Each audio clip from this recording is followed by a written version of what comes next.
Hi there, I'm Justin Pritchard. That is the new 2019 Chevy Silverado with the 6.2-liter V8 with the 10-speed automatic transmission. And in this video, I'm hoping to just give you a little sense of what that transmission's like, how it feels and responds and behaves, and ultimately what you as the driver can expect from it from behind the wheel in the driver's seat. So we'll take a look at a couple of examples of how it works and functions in a couple of different situations, look at some fun facts about the transmission, and just get a little bit into how it goes about doing what it does. So let's get started.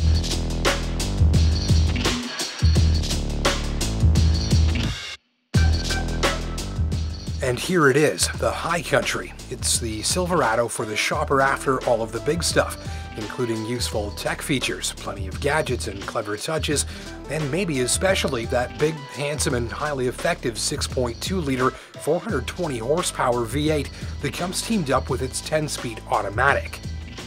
But with 10 complicated gears, many an expert YouTube commenter sees a problem.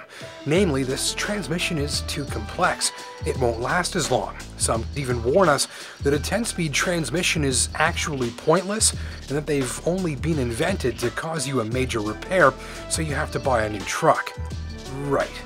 And finally, the big comment and concern that I get asked a lot about by my pickup driving pals: with 10 gears, it must always be shifting and hunting and getting confused about what gear to be in, and that must make it feel like it doesn't know what it's doing.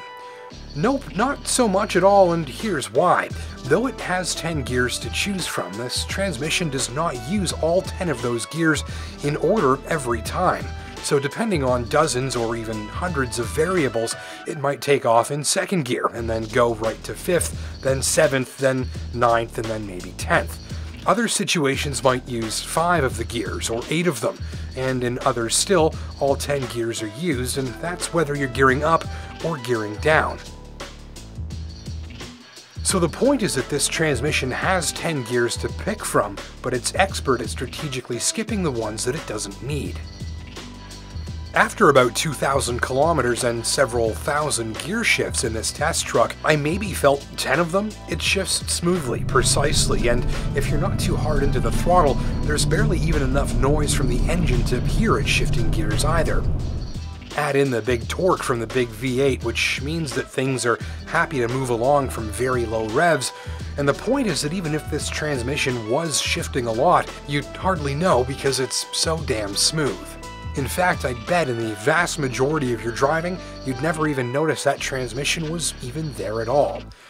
There is one situation that sort of gives it away, and that's at full throttle, where all of the gears are put to use as you're fired along on a handsome sounding wave of torque, complete with numerous small gear changes as opposed to fewer large ones. Here's some footage of the acceleration.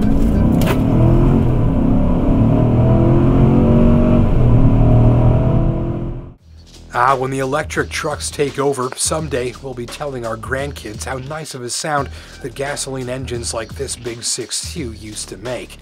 And with 10 gears, you get a smaller step between each gear, which means the shifts are even less abrupt. And also with 10 gears, the engine has easier access to the perfect gear for how much throttle you give it, so that helps enhance responsiveness. And finally, cruising in 10th gear puts the engine at hilariously low revs, which helps you to save fuel. So it's sort of win-win. But why so many gears? The answer, in simple terms, is that if you're trying to use the transmission of the vehicle to save fuel and increase performance, the ultimate solution is actually the continually variable transmission, or CVT. And now, a lot of people, myself often being one of them, aren't big fans of that type of transmission, and in addition to that, they don't typically work that well in a pickup truck. But by adding more gears, or 10 in this case, you're getting closer to that level of flexibility enabled by a CVT transmission, which effectively has kind of an almost infinite number of gears. 10 speeds, that's a fixed number, but it gets closer to that point, and at the end of the day, you're going to save fuel, perform better, and have no compromise. Is 10 gears too much? Is it more stuff to break? Is the modern pickup truck just too damn complicated? Maybe so, probably no, and remember that once upon a time, people thought that power windows and remote door locks and fuel injection were going to be a nightmare when they got old and broke down too. So if you're not sure whether a 10-speed transmission is a good idea, then do some homework, but I wouldn't spend a whole lot of time worrying about it too much. Let's finish with 2 fun facts. First, despite having 4 more gears than the former 6-speed automatic used in earlier versions of these trucks, the new 10-speed is only physically 1 inch longer. And second, it marks the first time a transmission in this application has been made using no cast iron. This one uses aluminum instead to keep weight down, which helps save fuel and enhance performance, just like having 10 gears, actually. And now you know.